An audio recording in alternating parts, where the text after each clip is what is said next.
Olá, queridos, bom dia!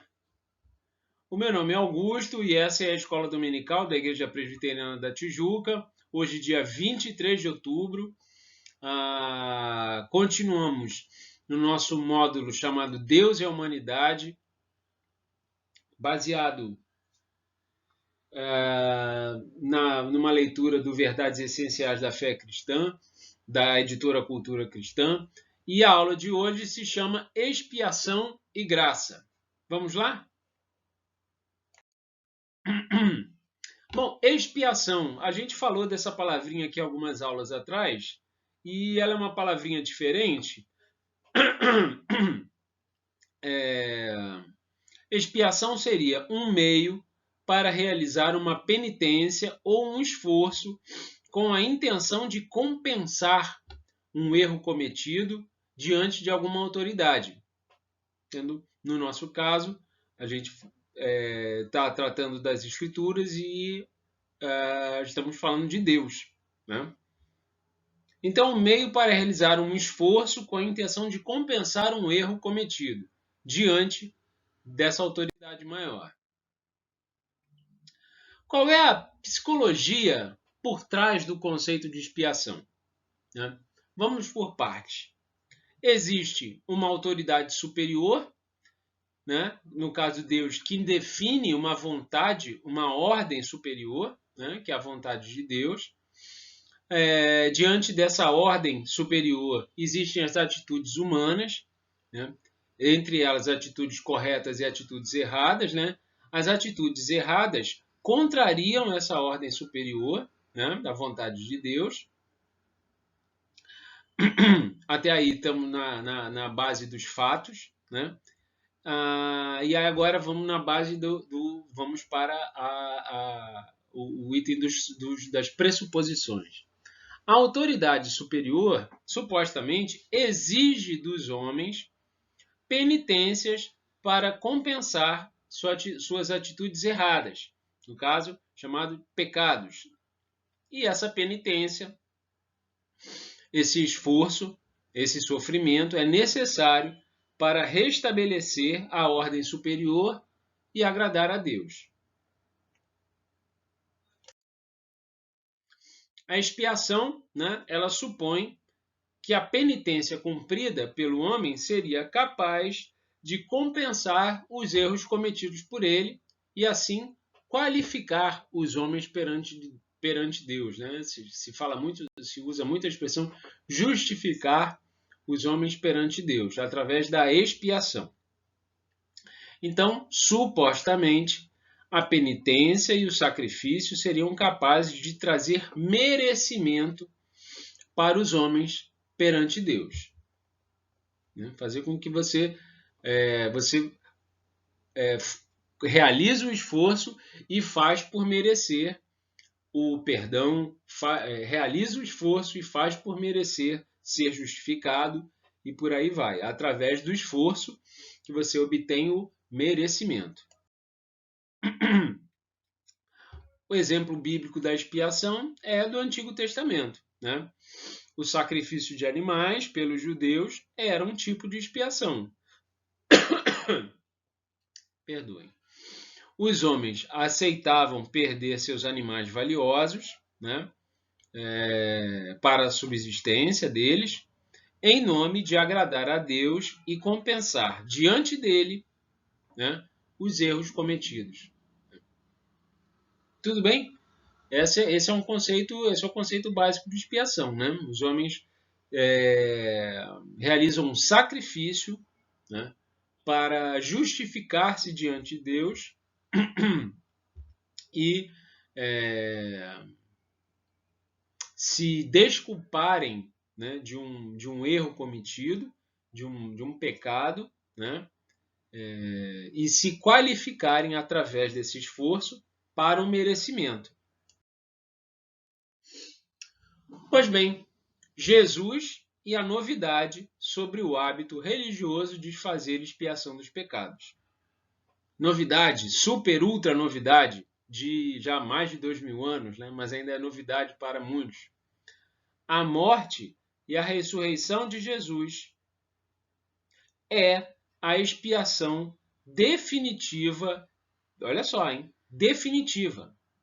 Não tem outra depois dela. E suficiente dos pecados dos homens.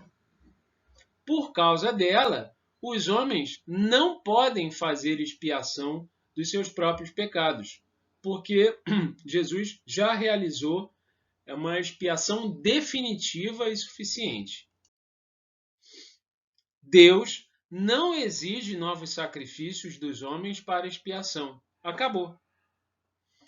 E se eles o fazem, os sacrifícios tem dois fatores, né? Esses sacrifícios são inúteis para a salvação, esses sacrifícios são inúteis para a justificação diante de Deus, para a qualificação diante de Deus, e esses sacrifícios são obra da desobediência. Seja lá essa desobediência uma inocente ou uma desobediência maliciosa, são resultado de desconhecimento ou desobediência, ou os dois. Vamos lá em Gálatas 3, versículo 13. Cristo nos resgatou da maldição da lei, fazendo-se ele próprio maldição maldição em nosso lugar, através da morte de cruz, para que a bênção de Abraão, a velha bênção de Abraão, chegasse aos gentios, ou seja, chegasse a toda a gente, em Jesus Cristo, a fim de que recebêssemos pela fé o Espírito prometido, o Espírito da verdade. Cristo nos resgatou da maldição da lei, fazendo-se ele próprio maldição em nosso lugar, na morte de cruz, expiação definitiva e suficiente, né, para que a bênção de Abraão chegasse a todos. E o que fazer, então, com os pecados cometidos? Porque nós somos pecadores e continuamos pecando. Como cancelar os pecados que nós cometemos, né? Mediante que tipo de sacrifício? Está aqui. Arrependei-vos, pois, e convertei-vos, para serem cancelados os vossos pecados. Como é que cancela? Que tipo de sacrifício eu tenho que fazer? Qual é o tipo de engenhoca que eu tenho que movimentar? Arrependimento e conversão. Tudo bem? Estamos conversados? Esse é o ponto. Está claríssimo aqui, não tem para onde correr. Não tem polêmica, não é? Esse ponto não é polêmico. Arrependei-vos e convertei-vos para serem cancelados os vossos pecados, a fim de que, da presença do Senhor, venham tempos de refrigério e que envia ele a Cristo que já foi designado, né? Venham tempos, a fim de que da presença do Senhor venham tempos de refrigério e que envie ele a Cristo que já foi designado. Atos 3, 19 e 20. Arrependei-vos e convertei-vos. Esse é a engenhoca através da qual nossos pecados podem ser perdoados. E o que é graça? Bom, graça, no sentido geral, no sentido usual, é favor recebido que não se merece e nem se pode devolver.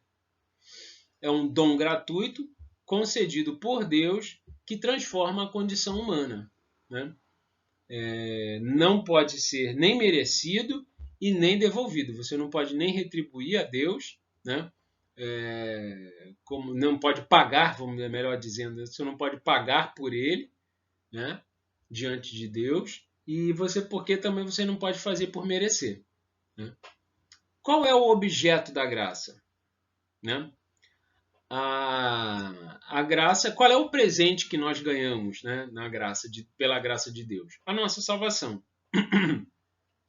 Deus, por sua graça, distribui os meios de salvação aos homens, né? Justificação, novo nascimento, fé, por aí vai. Lembra da listinha da semana passada? Pois é. O grande presente da graça é a nossa salvação, por esses meios que Deus nos oferece. E por que é de graça? Porque é de graça porque os homens não poderiam fazer por merecer os meios de salvação, não poderiam pagar por ela, né? E por que eles não poderiam pagar? Porque por causa dos seus pecados e por causa do seu coração duro, da sua ignorância, né? Por causa do desconhecimento. Pois pela graça sois salvos mediante a fé, e isto não vem de vós, é dom de Deus. Mais 2 trechinhos para a gente encerrar a nossa aula de hoje. Pois todos pecaram e carecem da glória de Deus, sendo justificados gratuitamente por sua graça, né? E a minha graça te basta, porque o poder se aperfeiçoa na fraqueza, a fraqueza dos homens, né? A minha graça te basta. Tudo bem, pessoal? Espero que vocês tenham gostado. Essa foi a nossa aulinha de hoje. Fiquem com Deus. Boa semana a todos. Até a semana que vem. Tchau, tchau.